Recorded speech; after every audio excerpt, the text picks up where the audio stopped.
I was 29 the day my body betrayed me. One moment I was standing before the executive team delivering a presentation I had prepared for weeks. The next, the room tilted violently, and pain exploded behind my eyes like a hammer striking glass. My voice faded into a hollow echo as if someone else was speaking from far away. Then nothing. Just darkness. When I woke again, the world was reduced to the sterile beeping of hospital monitors and the antiseptic sting of the air. Tubes trailed from my arm. A doctor hovered over me, speaking words that made my stomach sink. "We called your emergency contacts your parents. They said they would come, but they never showed up." It shouldn't have surprised me, and yet in that raw, disoriented moment it cut deeper than the headaches that had been gnawing at me for months. Because when your body collapses when you are at your weakest, your first hope, the most fragile, childlike hope, is that the people who raised you will come. But mine did not. I grew up in Boston in a house that, from the outside, could have been printed on a holiday postcard. My father, Frank, an architect with his own small firm. My mother, Diane, the beloved third-grade teacher who always stayed after school to help kids with their art projects. And then there was Vanessa, my older sister by 3 years, golden in every way. Straight A student body president, accepted to Princeton and later married into a wealthy family. She was the kind of daughter people praised in supermarket aisles, the kind my parents held up like a mirror to shame me into trying harder. And me, I was the shadow, the forgotten daughter. I worked hard. I had a 3.8 GPA, debate club ribbons, volunteer hours at the animal shelter. But to my parents, it was never enough.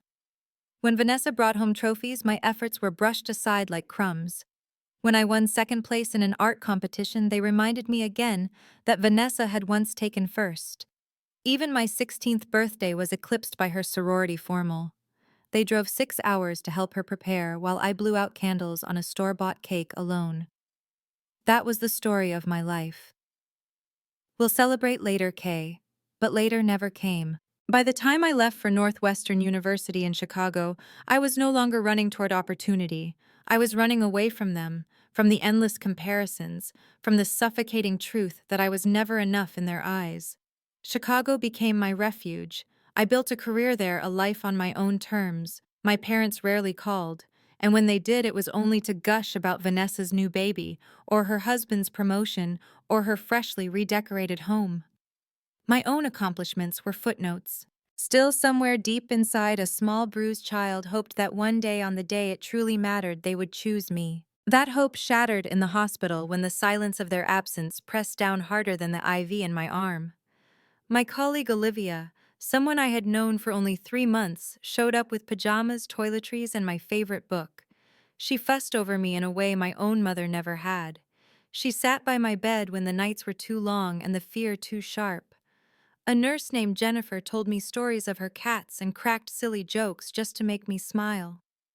In their kindness, I felt a truth that hurt as much as it healed. Sometimes strangers will treat you more like family than your own blood. But it wasn't until the 3rd day in the hospital that I learned just how far my family's betrayal would go. Restless, I unlocked my phone, despite promising myself I wouldn't. A notification popped up: "Vanessa Davis tagged you in a post." Against my better judgment, I opened it. The photo was like a punch to the gut. My parents, my sister, her husband, her kids, all of them at Six Flags, smiling in matching shirts that read, "Davis Family Fun Day 2025. The caption, "Family Day without the drama. Sometimes smaller is better." There it was. The truth I had always felt but never seen so blatantly confirmed. My absence wasn't just tolerated, it was celebrated. I wasn't missing from the family photo. I was erased from the definition of family altogether. I closed the app, refusing to let them see my tears, refusing to give them the satisfaction of knowing they had gutted me. But inside, something broke. Years of striving, years of chasing scraps of their love obliterated in one Instagram caption. And yet, that break was also the beginning of something else. A seed of clarity. If even this collapsing at work, being hospitalized with a suspected brain tumor, couldn't make me a priority, then nothing ever would. And maybe, just maybe, it was time to stop begging for a love that would never come.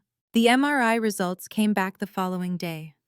I could tell from the way the doctors entered my room, calm but careful faces composed into professional neutrality, that the news wasn't simple.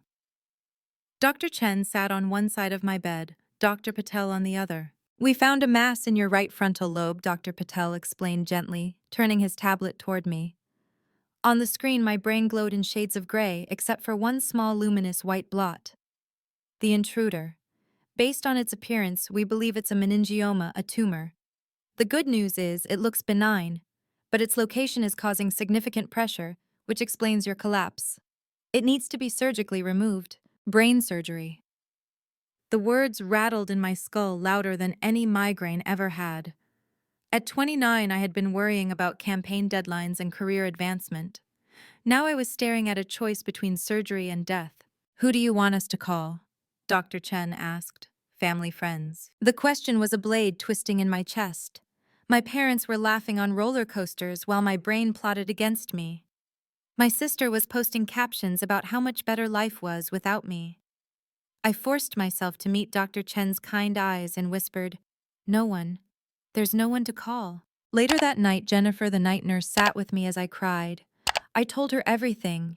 About the diagnosis, about the photo, about being invisible for as long as I could remember. She listened quietly, handing me tissues, never once interrupting.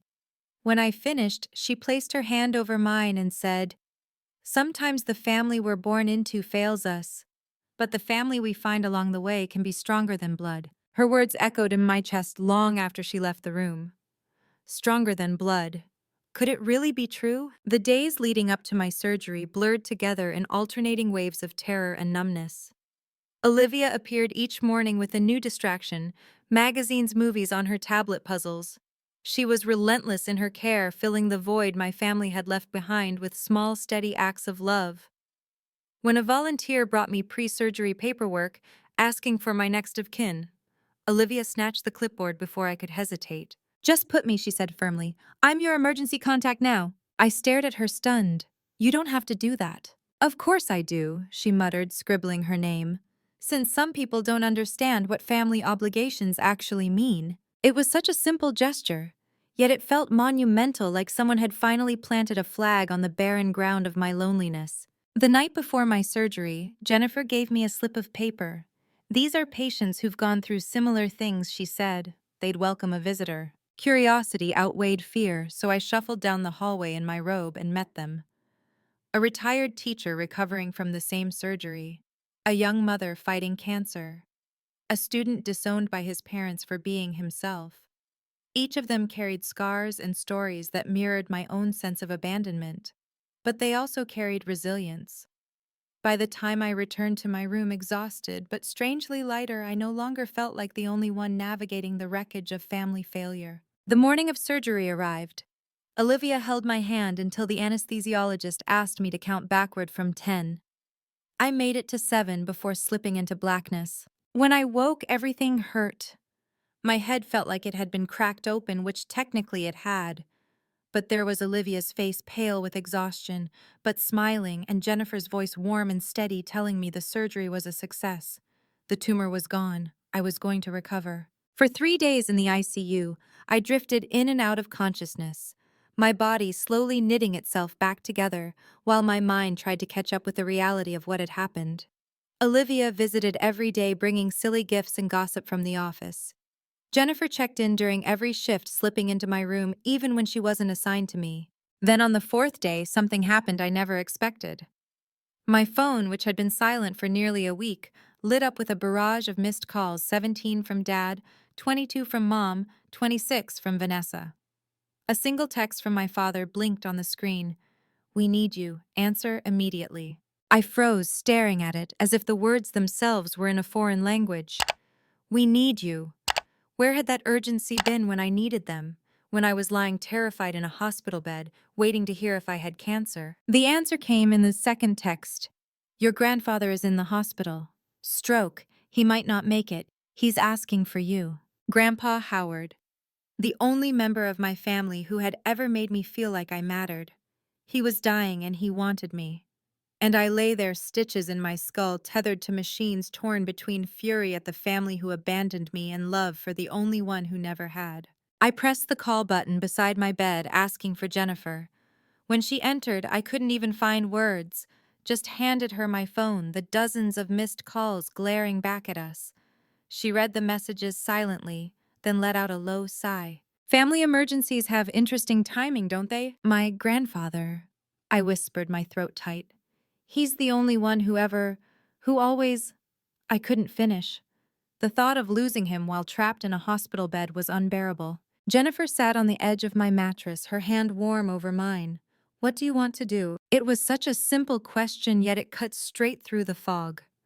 Not what should I do, or what does my family expect of me, but what do I want? I need to see him, I said, but I don't know if I can, not like this. She fetched Dr. Patel, who was blunt but kind.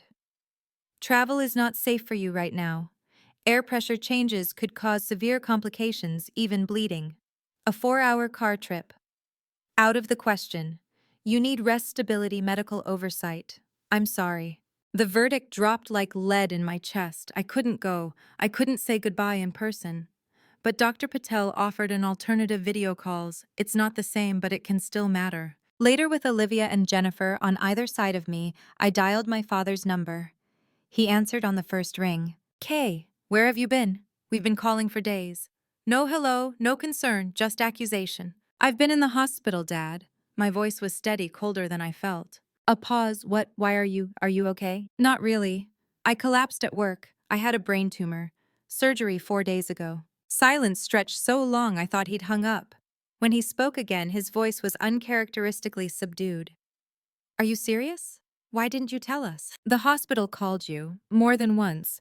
You said you were coming, but you never did. You went to Six Flags instead. Another long pause.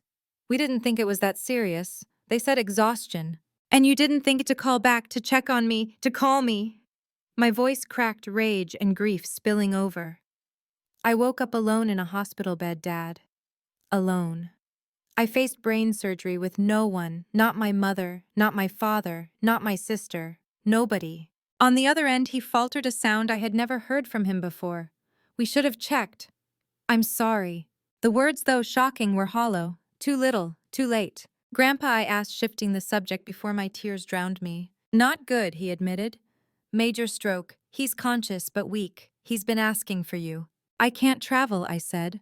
Doctor's orders, but I want to see him. Can you set up a video call? He agreed quickly, even offered to let Mom and Vanessa speak to me first. Not now, I said firmly. Just Grandpa. When the video call finally connected hours later, my grandfather's face filled the screen, thinner, frailer, but his eyes lit up when he saw me. Katie girl, he rasped, using the nickname no one else ever had. There you are. I tried to hide the bandages under my loose cap, but he noticed anyway. What happened to you? Just a little surgery, I said lightly. I'm fine. Liar. He managed a ghost of a smile. Your father told me. Brain tumor. My brave girl. Tears blurred my vision. I'm okay now. The doctors say I'll recover. Good, he breathed. His eyelids fluttered. Then he forced them open. Listen to me. The lake house, it's yours. Papers signed already. Always your special place. You'll take care of it. I blinked, stunned. Grandpa, you don't. Already done, he cut me off. And one more thing, Katie girl. Stop running. His eyes flicked toward where my parents must have been standing. Talk to them. Make them hear you. Then decide. Running keeps the hurt alive. I nodded through tears. I will, I promise. He smiled faintly, then closed his eyes, exhausted. His face faded from the screen, replaced by my father's.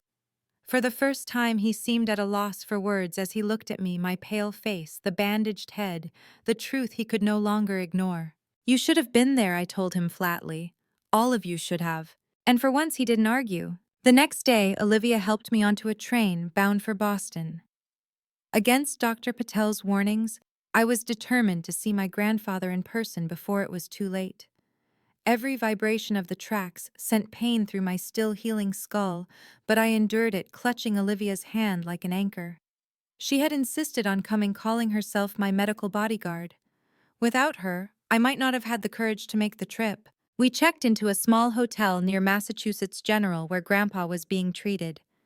After a few hours of rest, I made my way to his room. By some miracle, I arrived before my parents, and Vanessa returned from breakfast. Grandpa was awake, gazing out the window at the Boston skyline. When he turned his head and saw me, his entire face lit up. "Katie girl," he whispered, voice weak but warm. "You came." "Of course I did," I said, tears springing to my eyes. Wild horses couldn't keep me away. His gaze lingered on me, tracing the outline of the healing incision hidden beneath my knit cap. "You shouldn't have traveled." "Pot meet kettle," I teased, gently gesturing to his hospital bed. He chuckled faintly, then squeezed my hand. "Always proud of you, Katie.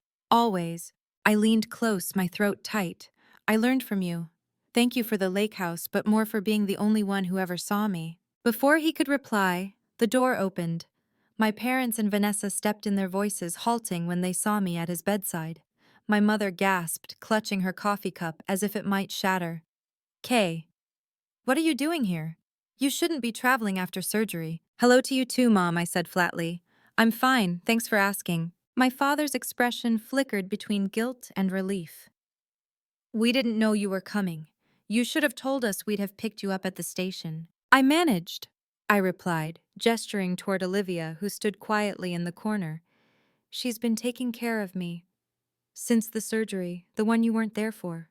An uncomfortable silence fell. The weight of my words pressed against them, undeniable. Vanessa broke it with her trademark brightness, though her smile didn't reach her eyes. "You look good, considering." "Considering brain surgery," I supplied.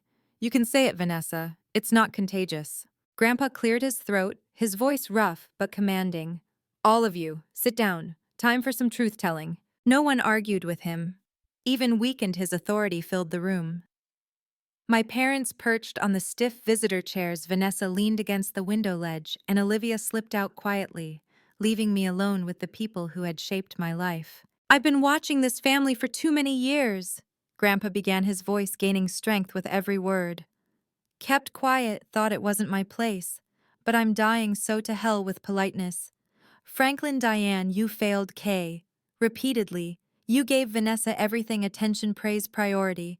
Left nothing for your younger daughter but scraps." "That's not true," my mother protested, her face flushed. "We love both our daughters equally." "Love isn't equal if it isn't equitable," Grandpa snapped. "You never saw Kay for who she was, only how she measured up to Vanessa. You made her invisible in her own family." My father shifted uncomfortably, but said nothing. Grandpa's gaze turned to Vanessa. "And you enjoyed it. Accepted the pedestal. Never once stood up for your sister. Never shared the spotlight." "That's not fair," Vanessa said sharply. "It's not my fault if Kay always felt overshadowed. I can't help being successful." "No," I said quietly, my voice trembling but firm. "But you could have helped by not rubbing it in my face, by not tagging me in your perfect family photos while I lay in a hospital bed waiting to hear if I had cancer." Vanessa flinched. "I didn't know it was surgery." "You knew I was hospitalized," I cut her off. "And instead of calling me, you posted about how much better family time is without my drama." That was a choice, Vanessa. For once she had no retort. Shame flickered across her flawless expression. My father finally stood pacing. "This isn't fair. We made one mistake." "One." My voice cracked like glass. "You left me alone in a hospital facing brain surgery. That's not a mistake, Dad. That's the sum of years of neglect. Years of treating me like I didn't matter." The silence afterward was suffocating. Only the steady beep of Grandpa's monitor filled the air. He reached for my hand again, his frail grip fierce with conviction. "Say it all, Katie girl. Say what you need to say." And so I did. "I spent my childhood chasing your approval," I told my parents, tears streaming freely. "Every A, every award, every effort, just hoping you'd see me. But you never did. You only saw Vanessa. And now, after everything, I don't need your apologies. I need change. Real change. I need to be seen, valued, loved, without comparison. Otherwise, I'd rather walk away for good." My mother's tears spilled over. My father looked stricken for once, without words. Vanessa's eyes dropped to the floor. Grandpa closed his eyes, drained, but his final words before sleep carried through the silence like a commandment. "The truth is out now. What you do with it, that decides if this family dies with me." The room sat in heavy silence after Grandpa's words. For once, my father didn't argue, my mother didn't rush to defend, and Vanessa didn't mask herself in charm. The weight of truth had pinned them all down, leaving no escape routes. I stood carefully, my body still weak but my voice steadier than ever. That's enough for today. Grandpa needs to rest, and so do I. As I turned to leave, my father's voice broke through softer than I'd ever heard it. Will you give us a chance, Kay, to prove we can change? To be the family you deserve? I paused in the doorway. I'm not making promises, but I'm not running anymore either. That's a start. 6 months later, I stood on the dock of Crystal Lake, the sun melting into the horizon, painting the water with gold and crimson. The cabin, now legally mine, was both inheritance and sanctuary. Grandpa had passed peacefully 3 weeks after that hospital confrontation, but his words lingered in every timber of the little lake house stop-running Katie girl. Recovery had been slow. There were days when the scar throbbed and nights when I woke disoriented, afraid the tumor had returned. But overall, I grew stronger physically and emotionally. Olivia visited often, turning weekends at the cabin into a ritual of laughter, coffee on the porch, and shared silence when words weren't needed. Jennifer texted me encouragement and came by for coffee whenever her shifts allowed. Martin, Sophia, and the others from the hospital had become a makeshift family of their own. We met monthly, trading battle scars and survival stories. And my parents, my sister. Things were complicated. There had been visits awkward at first, filled with stilted conversation and apologies that felt rehearsed. But slowly, tentatively, they began to listen. My father still slipped into old patterns, praising Vanessa before me. My mother still fussed about superficial things. Vanessa still radiated perfection like sunlight you couldn't look at directly. But every so often, there was a flicker of change. A moment when my father asked about my work without comparing it. A time when my mother sat through an entire conversation without bringing up Vanessa's children. Once Vanessa even admitted she had been cruel, her voice quiet, her eyes downcast. It wasn't redemption, but it was something. The difference was, I no longer needed it. I no longer carried the desperate hunger for their approval. I had stared down death without them, survived brain surgery without them, and walked out of that darkness into a light of my own making. Their love, their recognition, it was no longer my oxygen. It was optional. I learned the hardest truth: family isn't always who shares your blood. Family is who shows up. Family is who sits beside your hospital bed, who brings you pajamas and books, who takes your hand and says, "You're not alone." That was Olivia. That was Jennifer. That was a circle of strangers turned survivors, who knew pain and resilience in ways my own family never did. And that was Grandpa, always Grandpa. The lake house was my gift from him, but the real inheritance was the lesson he left behind. Stop running. I had spent so much of my life fleeing from their neglect, from my own anger, from the hollow space where love should have been. But now I didn't have to run anymore. I had spoken my truth. I had demanded to be seen. Whether they changed or not, I had finally claimed my own worth. The voices of my chosen family floated down the path behind me. Laughter. Footsteps. Olivia carrying a basket of groceries, Jennifer balancing coffee cups, Martin trailing with his fishing rod for tomorrow morning. They were coming for a weekend at the lake, our first official gathering in what we'd already started calling our found family tradition. As they stepped onto the dock, I felt something break open inside me, not pain this time, but peace. I realized then that betrayal had given me clarity, abandonment had given me strength, and loss had given me freedom. My family hadn't shown up when I collapsed, but in their absence, I discovered something far greater: the power to redefine family for myself. And that is the lesson I want to leave with you. If you've ever felt invisible, if you've ever been betrayed by the people who should have stood by, you know this: you are not alone. You are not unworthy. Sometimes the family you choose is the one that saves you. So tell me, have you ever had to redefine what family means to you? Share your story in the comments. If this touched your heart, please like, subscribe, and share this video with someone who needs to hear it. Because sometimes the most healing thing in the world is knowing you deserve people who show up without being asked.